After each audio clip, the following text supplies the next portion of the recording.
Alright, I am back with another Cyberpunk 2077 video. As you can see, I am about to go chase some people on some bikes with Pan Am, but that is not why I'm here today. I am going to share my throwing knives build, which I put some clips of that on Twitter, and people seemed interested in the actual build.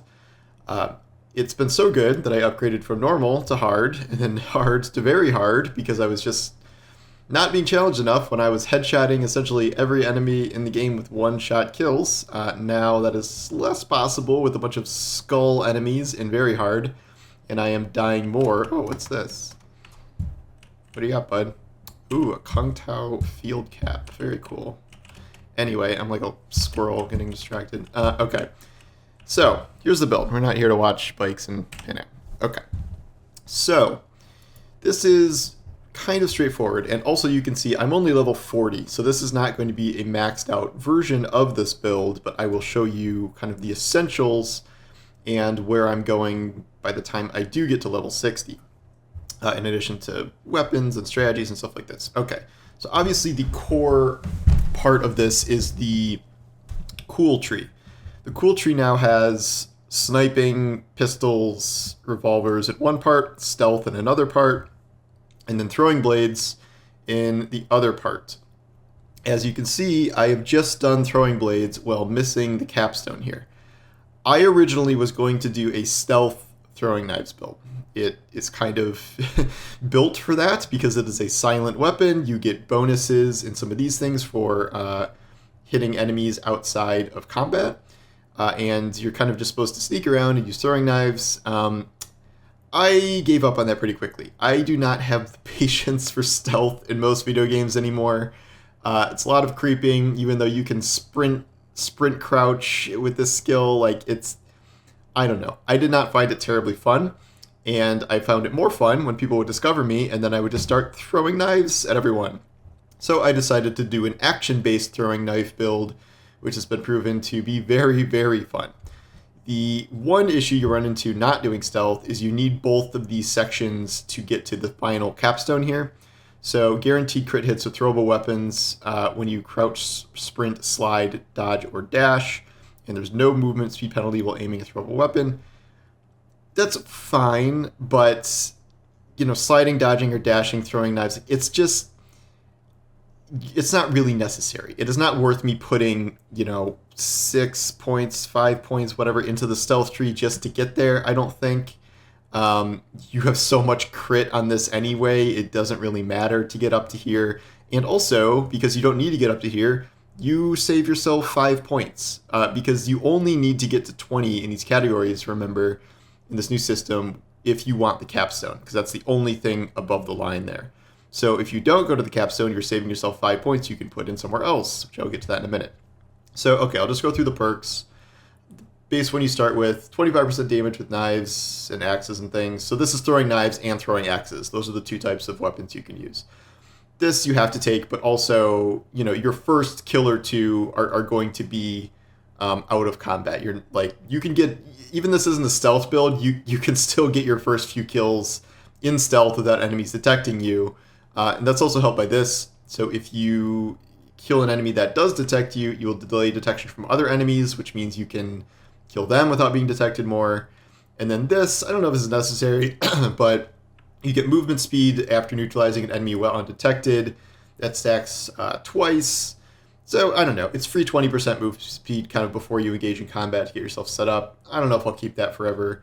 Another great thing with the new system is you can just pop out perks when you want for free. So that's nice. Moving up here, Scorpion Sting.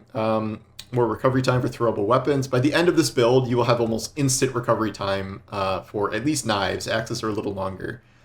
So, and then level 2, crit hits, headshots, and hits to weak spots with throwable weapons apply poison for 5 seconds.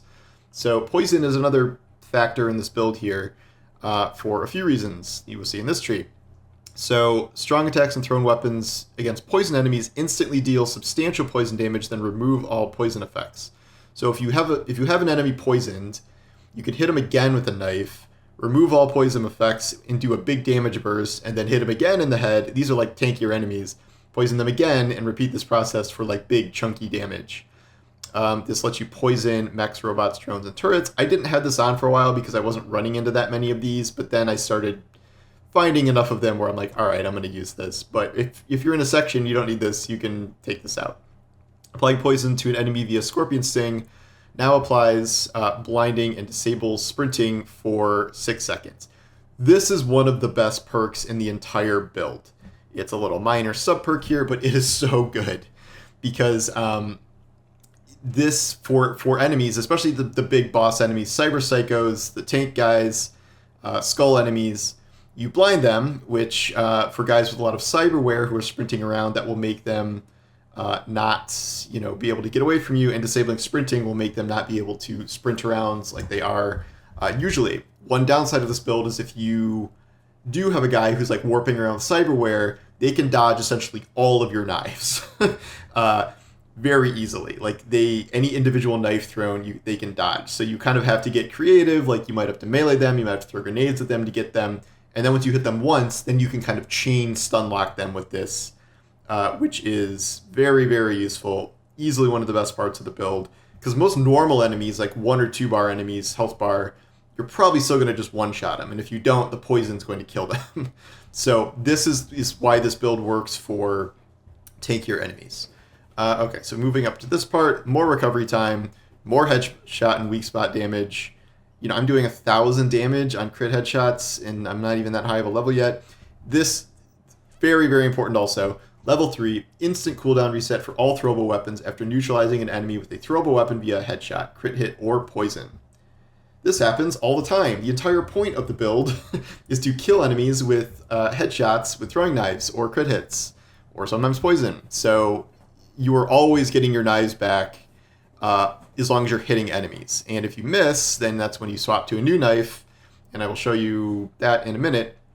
All right, also in here, retrieving a thrown knife or axe from an enemy, your first melee attack with a throwable weapon gains 200% damage.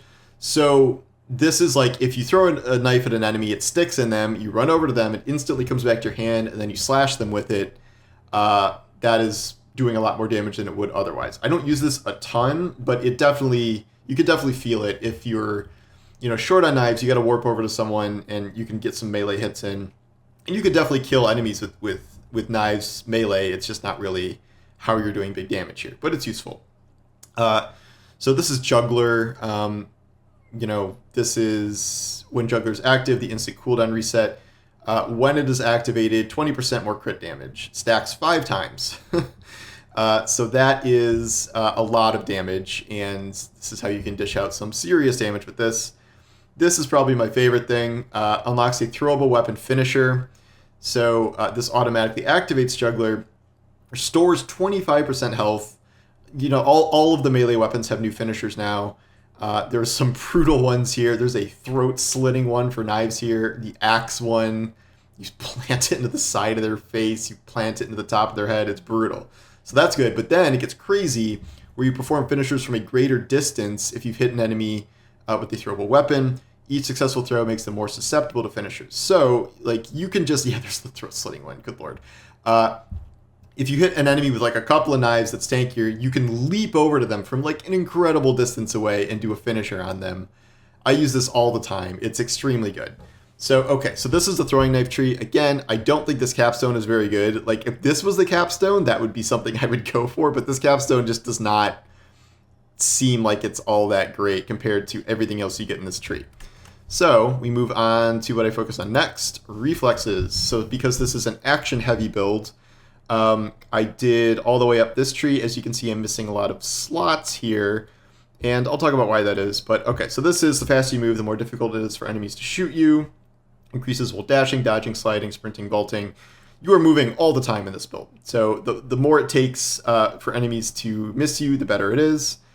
And I skipped these. This is reloading weapons, which I don't have. This is shooting while sprinting, which I don't have. Sliding, I really don't slide very often. And then vaulting and climbing, fine, but not worth a skill point, I don't think. Oops. All right, going up here, minus stamina cost for dodging and dashing. Unlocks the ability to dash. Dashing, very important. I would get dashing on literally any build you have. Literally whatever your build is, get at least, 9 points in reflexes.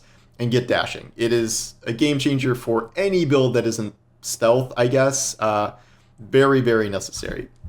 Okay, and then the one I picked here was 100% dash range toward enemies. So I don't know if that's even necessary for this build with throwing knives, but I like it.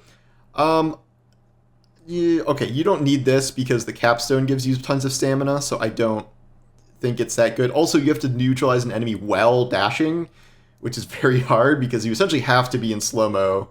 It doesn't even work because you're moving as fast, as you normally do in slow-mo, so neutering that enemy while dashing is a little tough, I think. Shoot while dashing, we're not shooting. I don't think this counts as throwables. That was the capstone in the other one. 100% mitigation chance while performing a dash. I should probably do this. I'm dashing enough when getting shot during enough. All right, I'm going to put a point in here. I have one spare point right now. I think that's important. I just skipped it for the time being. Improves midair maneuverability. This is good. Destiny players, this is your, control-based jumps on your guardians. This just makes dashing feel better.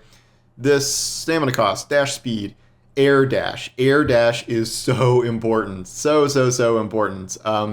Again, I would get this on every build, honestly. It is a total game changer, totally changes combat, and is amplified by the capstone, where air dashes do not cost stamina. And then you get 25% stamina from performing air dashes and double jumps. So you essentially never run out of stamina. You can air dash all the time, whenever you want.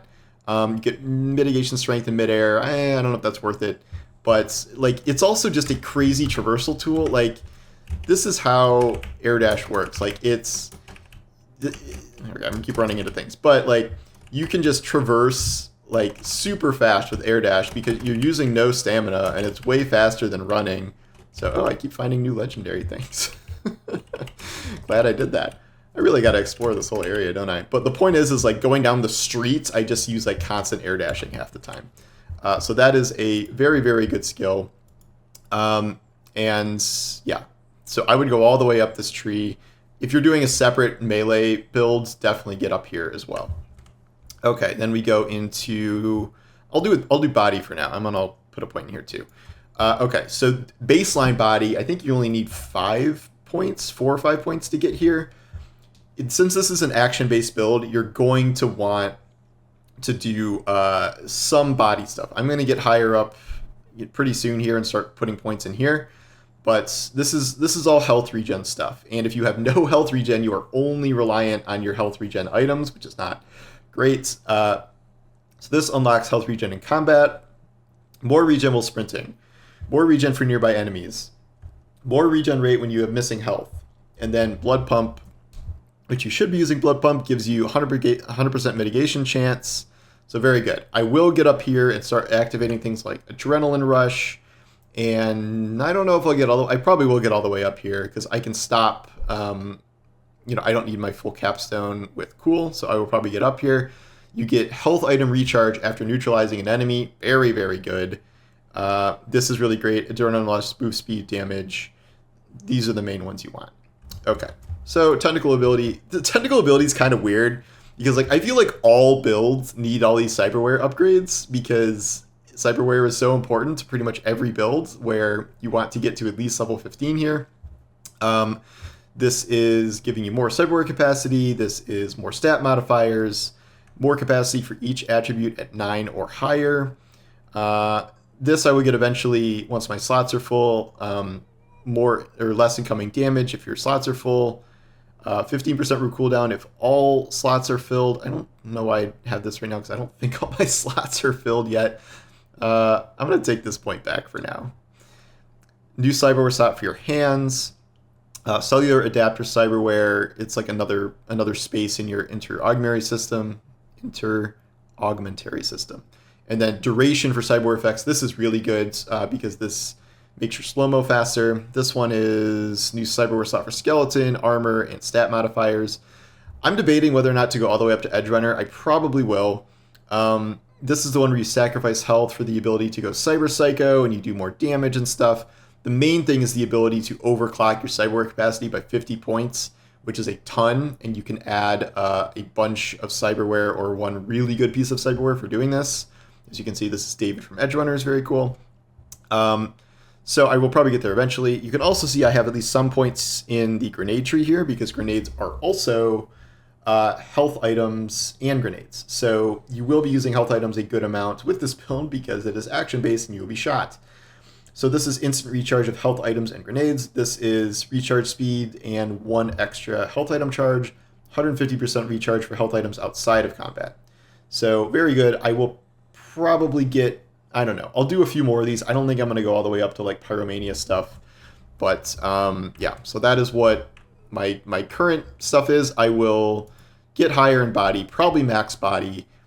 Won't max cool because I don't need this. Already max reflexes, probably will max technical ability, and this build does not use intelligence, so it just makes you an idiot, I guess. Really none of these are useful for this build because you will not have a cyber deck that uses these. Now I will get into Cyberware. So this is a little tough because as you can see, I don't have max Cyberware stuff right now. I cannot afford the space because I'm not having that much capacity, and also these are all rare tier or epic tier instead of legendary. This is the important thing. This is the Sandovistian. This slows time by a lot. Really makes it really easy to land headshots. There are also Sandovistians now that give you extended duration on neutralizing an enemy. This also gives you more health. There is one that gives you 20% extended duration, which is a variant of this one that I do not have yet, but I think that might be the better one. Very, very important. You can activate and deactivate this, so you don't have to use the whole thing if you've killed all the enemies around you, and you can deactivate it, and the cooldown will be less. So that's very good. Eyes does not matter. Hands, this is very important. 15% crit chance with throwable weapons for 6 seconds when equipping or throwing a throwable weapon.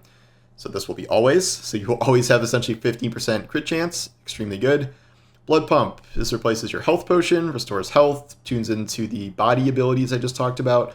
Blood Pump or Biomonitor automatically uses a health item when you're below 35% and makes it more effective. Very good. So you don't have to like remember to use it yourself. It will automatically do it. And 6% health when you neutralize an enemy. Very good, getting health back on kill, beating a lot of kills. I have double jump here. This is my favorite leg thing in the game. I think it's very good. Armor, need armor. 75 armor when there are no enemies within 6 meters. Generally speaking, you know, you can be close to enemies with this, and there's a separate thing for reduced damage when enemies are close. But this one, I feel like I'm normally 6 meters away at least, so I have that on. Slows time for 40% by 3 seconds when enemy detection reaches 50%. This is essentially a free time slow like this because you can kill a couple of enemies when just from this time slow when an enemy first sees you. Time slow works just extremely well with the throwing knife build because it's not like guns that have a fire rate. It's just one knife you have to throw. So by the time you've even thrown it, you can already be aiming at the next enemy with a new knife essentially. All right, this is more crit chance with blades and throwable weapons. So we're up to like 30% crit chance essentially just with these two in addition to the other crit things you have at baseline. One of these gives you... So this is crit damage, reflexes, crit chance. So this is another, I think it's 5% crit chance per attribute point. Yeah, so, and wait, do I have that right? It's either 5 or 10. I can't do math. 5. Anyway, it's it's more crit chance. Okay, this is more armor. This is what? Is this armor max? I'm not sure. But armor is, reducing damage, obviously. I have carrying capacity. This is not essential for the build. It's just something to make the game less annoying. So I have up to 440 pounds now. I like it. You can put something else here if you want. And then this is mitigation strength, more damage reduction. Arms. I have nothing on arms because this build does not involve arms, and arms cost cyberware, or cyber slots, whatever it's called. Cyberware capacity.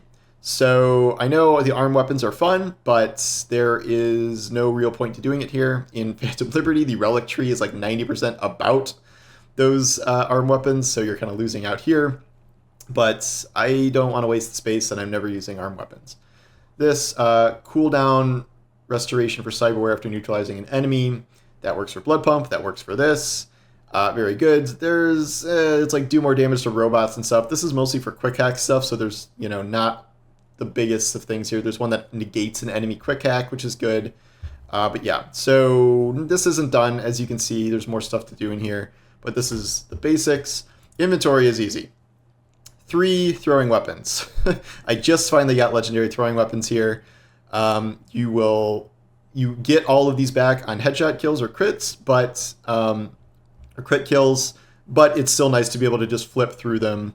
I have them, on my scroll wheel, so you throw, flip, throw, flip, throw, flip, and then the cooldown is so low, and especially the knives, by the time you've done flipping through all of them, you'll have your knife back. The only other thing you need to really know, as we know, clothes don't really matter anymore outside of a few vests and helmets and things that give you like some armor. Then your main point is just look as cool as you can. Biohazard grenades, I just started using these because this synergizes with the poison damage stuff that I talked about in the throwing knife tree. And yeah, I was using the shot grenade just because that was fun. I was using flashbang for a while, but I don't think flashbang is worth it. I don't think it's good enough. But yeah, I don't use any guns here. I don't use any melee weapons here because it really messes up the flow if you can't flip between all throwing knife weapons. So like in practice, it's just flip, flip, flip, and then you can either run to them and pick them up, like if they're stuck in an enemy, for instance, or you can just wait for the cooldown to come back. It's really short. You can see how short it is, and by the time that one's back, they're all back with all these upgrades. So I will play some footage here now of what this looks like in practice. Some of these I've shared on Twitter, some of these I was just recording where I'm like, I'm probably going to do some fun throwing knife things, and I decided to record them for a video like this. I think this build is great because it allows you to both, insta-kill most low-level enemies, but also totally screw up bosses and heavier enemies. Like on very hard, they give you a ton of skull enemies that you will not kill in one shot, but with the way blindness and sprint disabling and poison all stacks, you will do big damage to them, you will disable them, you will crush them. And sometimes that means approaching an encounter in a very specific way. Like if one of the big bad guys is one of those teleporty,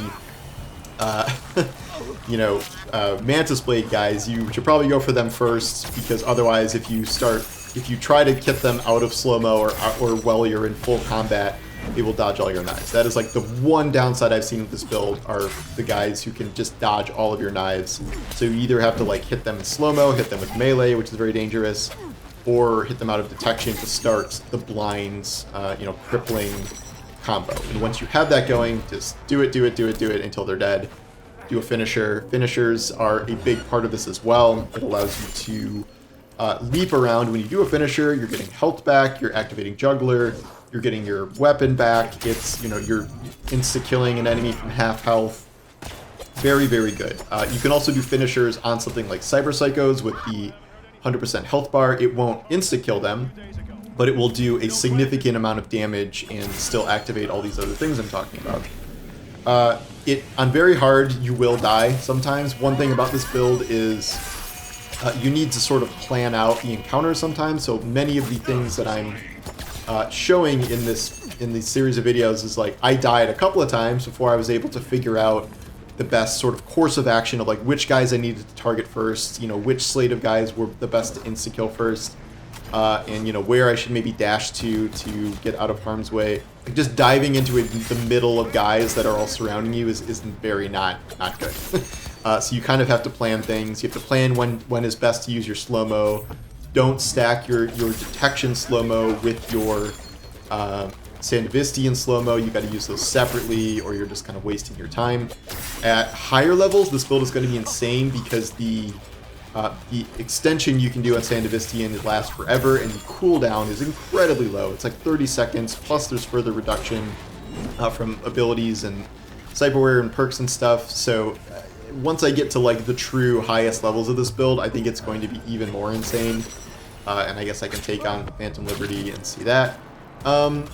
This build is not the best against robots. I guess there's not that many robots in the game, but robots don't get like staggered the way normal human enemies do. You do have that ability to poison them, but I found that robots are a lot harder than other enemies to fight. People you're fighting with smart weapons that like kind of like automatically hit you are tough, even though this is a really mobile build. Like normal enemies just trying to shoot you, it's easier to dodge, but smart weapons will hit you a good amount, so you got to be careful for those. Don't be afraid to run away a little bit and recover health. You will have your regen, but you will also have blood pumps going. So you may have to retreat and temporarily, recover in order to get the most out of this build. So all builds on very hard, you're probably going to die sometimes. But I think this is a good balance of builds, because for assault builds, using something like Sandevistian, you are kind of at the mercy of your fire rate of your weapons, because your fire rate doesn't increase. But knives, again, like I said, it's one shot per knife, which is very helpful. And your cooldown is slower in Sandevistian, but you can just run and pick up your knife from someone's skull, and it instantly resets it. And melee, you have to be right up in an enemy's face, so you have to be really freaking tanky in order to do that. And it puts you at, I would say, a lot more risk, even if you do have kind of other things built up to aid that. I still think melee is an incredibly strong build in this, but I think throwing knife also offers you more safety than a melee build, because you can get that distance in there if you want it. So it's safer. You can one-shot lower-level enemies. It takes advantage of slow-mo really well. It staggers bosses and high-level enemies really well. It's like I was just doing this as like a meme, honestly, but it's probably the best build I've seen so far, and I think it's only going to get more insane once I have Cyberware fully maxed out. So that's my build. People wanted to know, and again, this is not even finished, so you can start working your way toward this immediately. Just max out the throwing knife tree first, and then start on reflexes.